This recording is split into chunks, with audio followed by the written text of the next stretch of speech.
Departamento de Ciências da Comunicação, FCSH-UNL. A pós-industrialização iniciada na segunda metade do século XIX. Mas o que foi um marcante momento histórico de inovação técnica foi também o primeiro momento de questionamento dos pressupostos científicos que estiveram na base das realidades utópicas modernas. A tão celebrada Revolução Industrial rapidamente mostrou que o preço da abundância material poderia ser a degradação e o processo de algumas condições de vida humana. Como diz Keith Buchan, estes avanços tecnológicos, bem ilustrados pela máxima de Bacon, saber é poder, proporcionaram demonstrações concretas das admiráveis capacidades da mente humana para compreender, dominar e controlar a natureza. Mas esses mesmos avanços estavam a dominar e a controlar as pessoas. Fim de citação. A própria ciência tecnológica no início do século XX deu provas dos seus limites. Do seu interior, as descobertas no domínio da termodinâmica e a teoria da relatividade de Einstein foram importantes sinais. No seu exterior, Friedrich Nietzsche já dava conta que, passando a citar, a ciência estimulada pelo vigor da sua poderosa ilusão precipita-se irresistivelmente para os seus próprios limites, contra os quais se quebra o otimismo que se esconde na essência da lógica. Fim de citação. E Nietzsche é apenas um dos nomes de uma corrente de pensamento cética em relação ao racionalismo e ao formalismo técnicos. Esse pensamento crítico, contemporâneo, tanto é consolidado pelas epistemologias de Popper e de Kuhn, como pelas reflexões sobre a cultura de autores como Husserl, Freud, Wittgenstein, Adorno ou Horkheimer, ou pelas filosofias da técnica de Lewis Mumford, Ortega y Gasset, Jacques Ellul ou Martin Heidegger. As teorias em torno da pós-modernidade acentuariam esta relativização do projeto moderno positivista e utópico, o qual passa a ser encarado como um sistema total e simplista, que exclui a complexidade das possibilidades alternativas. O colapso da modernidade científica é assim também o colapso do programa utópico, que apesar das suas virtudes de problematização do atual e do existente, é também visto, para utilizar o pensamento de Lyotard, como uma metanarrativa holística. Uma grande história que, ao reclamar uma legitimidade universal, tem de se impor sobre todas as outras possibilidades. Se todo este quadro relativista coloca em causa a validade do projeto utopista, a história do século XX deriva em vários eventos traumáticos que, além de reforçarem o ceticismo perante o utopianismo, criam uma mentalidade empenhada em negar ou denunciar esse projeto. A exploração maquinal do proletariado industrial, as duas guerras mundiais, com a segunda a terminar com o recurso à bomba atómica, ou os regimes totalitaristas, nos quais surgem as práticas eugenistas dentro do programa do Nazi, terminam de explotar de uma nova imaginação especulativa que, no reverso da utopia, tece um quadro negro do futuro da sociedade contemporânea. Depois do Holocausto, tudo é possível, tudo menos o paraíso. O ímpeto tecnológico que serve de base à concretização do sonho utópico moderno converte-se, através da experiência destes traumas, no determinante que condicionará as sociedades a condições piores do que as do momento presente. O esgotamento na confiança das potencialidades da técnica transforma na possível causa dos males do futuro. Se na utopia moderna estava sobretudo em causa a ponderação dos defeitos do presente, numa lógica de educação do desejo em relação ao que se poderia alcançar tecnologicamente, a distopia pós-moderna centra-se na reflexão sobre os defeitos do futuro. O ênfase passa a incidir no seu potencial por uma educação da percepção, e a lógica é a de rectificação dos riscos dos usos do progresso e da tecnologia. Em última instância, o impulso distópico acaba por refletir tanto a frustração inerente ao facto de que o progresso, que afinal já não pode ser ilimitado, não ter concretizado o sonho da sociedade perfeita, como ao receio que os esforços em direção a essa sociedade resultem em retrocessos civilizacionais. A não concretização da utopia não significa apenas que esta não aconteceu. Significa também que já se teme que venha a acontecer. Citando mais uma vez Buchan, hoje a utopia é uma palavra maldita, não porque se esperemos por sermos capazes de a concretizar, mas porque temos medo que se concretize. Fim de citação. Assim, apesar do que referimos no início sobre o poder de contestação da utopia, a sua virtude perdeu validade. Em primeiro lugar, por estar fortemente vinculado a uma ideia de progresso técnico que tanto não cumpre as expectativas que depositaram, como se mostrou nefasta em alguns tipos de manifestações contemporâneas. Em segundo lugar, a utopia perde validade por assumir uma forma totalizante e universalizante numa época marcada pelas experiências trágicas dos regimes totalitaristas. E afinal, o que foram os totalitarismos senão utopias falhadas? Na higienização e na desinfecção sociais, na normalização dos sujeitos, na proposta da unanimidade como mundo e vivência, na programação técnica e formalmente estrita de tudo o que engloba o mundo criado e que não abre espaço a nada que não esteja no programa, a utopia é um plano determinista da liberdade em que tudo é perfeito, desde que seja como está definido no projeto. A margem individual de escolha e desvio é anulada pelo espaço técnico, que através do controle e da vigilância elimina o imprevisto. Na utopia tudo está determinado. O alemão Ernst Jünger, pouco antes de conhecer o desfecho trágico dos totalitarismos e muito antes de poder saber das aplicações da cibernética, já descrevia as implicações do espaço condicionado da sociedade tecnocrática.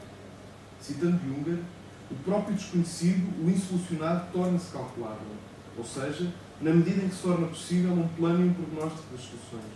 O espaço técnico ganha em clareza, organização e planificação, e as soluções parciais já não são felizes achados, mas os resultados de uma marcha ordenada de um tempo cada vez mais calculado. Fim de citação.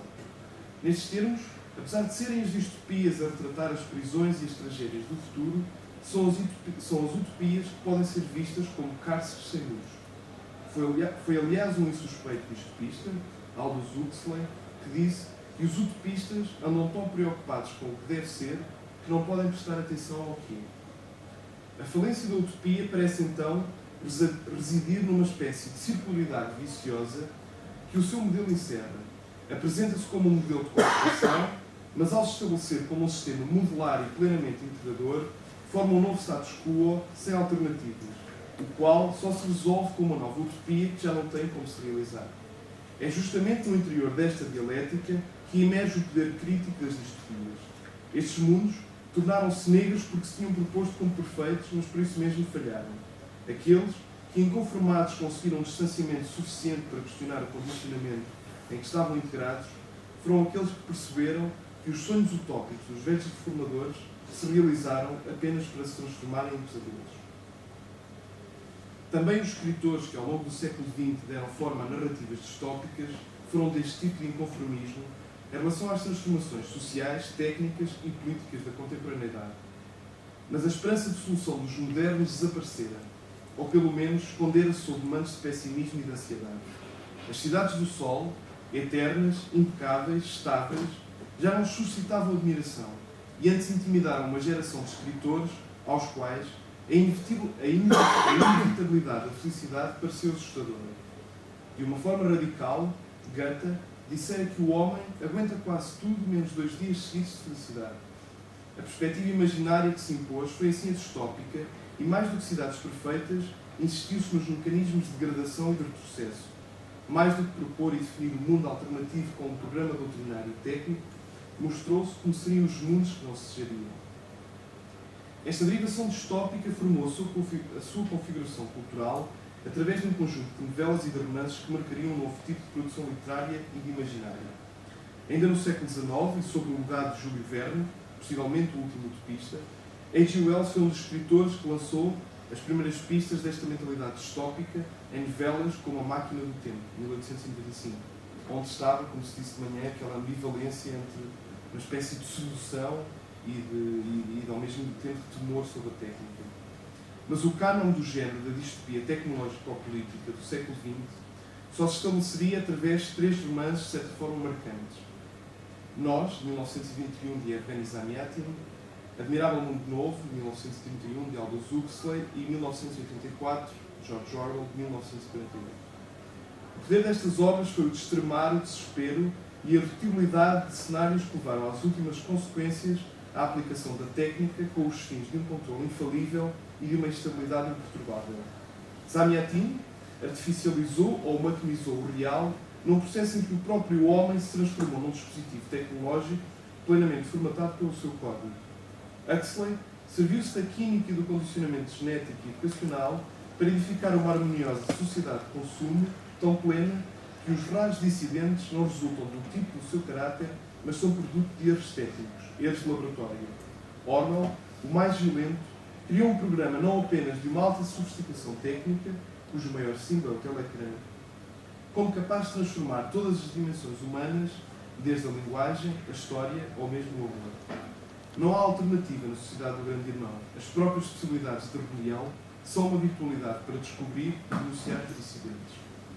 Nas margens destas três obras, a distopia cresceu também através de um movimento não menos importante de contos, novelas e romances marginais que se tornariam objetos de consumo imediato a larga escala, com forte impacto na cultura popular.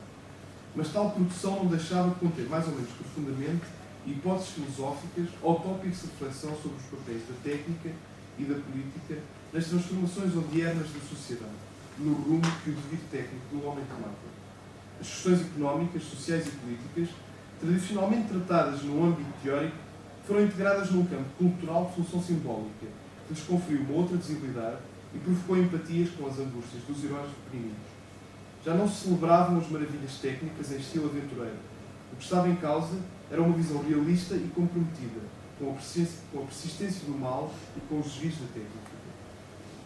Na base destes movimentos estiveram revistas de ficção científica como a Astounding Science Fiction, de John Wood Campbell, no final dos anos 30, ou a britânica New Worlds de Michael Moorcock, nos anos 60. Por outro lado, esteve um conjunto de escritores, para além dos referidos Zamiatin, Huxley e Orwell, com obras que contribuíram para sistematizar o género distópico.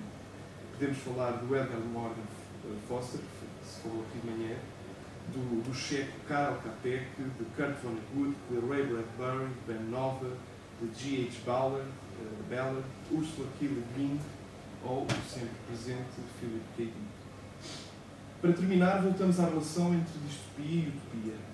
A etimologia da palavra utopia remete, segundo o próprio More, para dois termos gregos: eutopia, o bom lugar, ou utopia, o não lugar.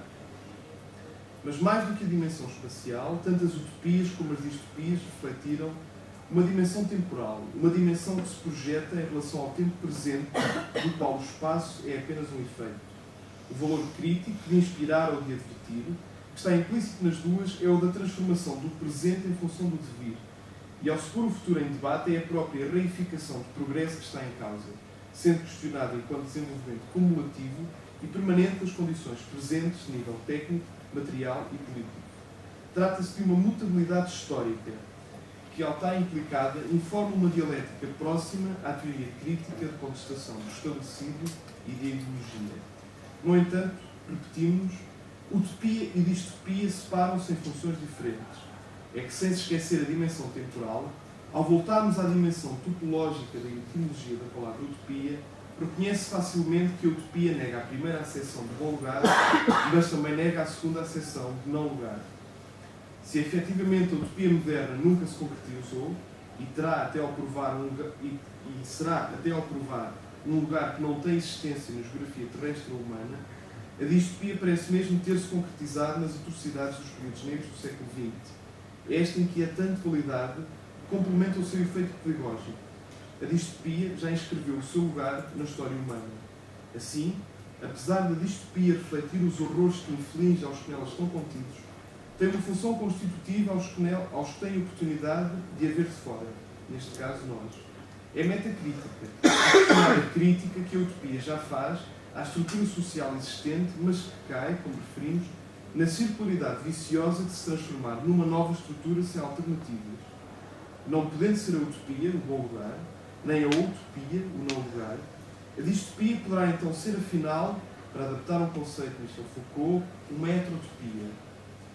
Um contraspaço que simultaneamente contém a ilusão denunciadora do espaço real e a potência transformadora de tornar possível um novo espaço não hegemónico diferente do atual. Ou seja, um lugar temporal que, ao retratar aquilo que não se deve transformar, representa a alternativa a esse mesmo espaço.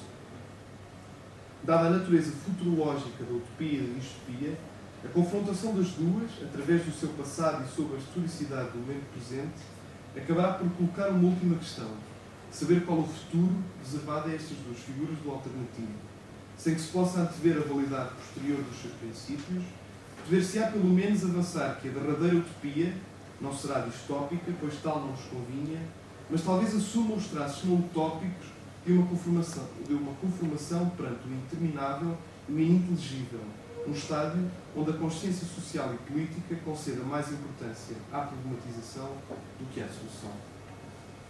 Obrigado pela sua atenção. Obrigado.